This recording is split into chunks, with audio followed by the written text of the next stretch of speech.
আমার শান্তিনিকেতনের দোতলায় সুন্দরভাবেই ঘরের মধ্যেই ফুল ফুটে আছে।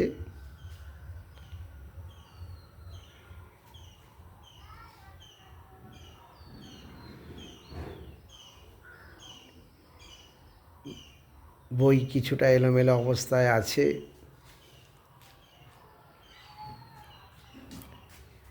যেখানে আমি লেখালেখি করি, এই চেয়ার, এই ডিসপ্লে বোর্ড যেখানে আমার সমস্ত নিজের লেখা গ্রন্থগুলি আছে,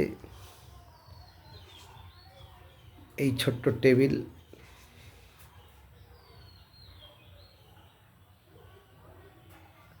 এখানেই আমার ছোট্ট ঘরে দীর্ঘ সময়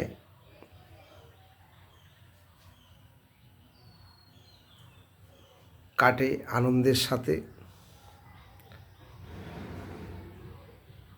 বইয়ের সাথে সময় কাটাতে খুব ভালো লাগে।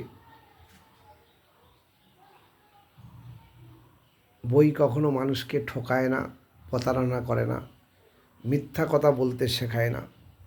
বই আমাদের বাঁচবার ওষুধ দেয়। তাই আমার শ্রেষ্ঠ বন্ধু বই। এই বইয়ের সঙ্গে আমার দীর্ঘ সময় অতিবাহিত হয়। পাশে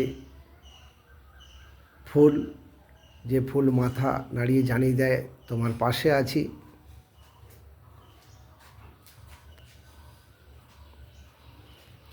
এইভাবেই সারাটা দিন কাটে আমার। কাকদ্বীপ শান্তিনিকেতন কবিতাকুঞ্জ থেকে বিধানচন্দ্র হালদার তার ছোট্ট রুম, লেখালেখির রুম।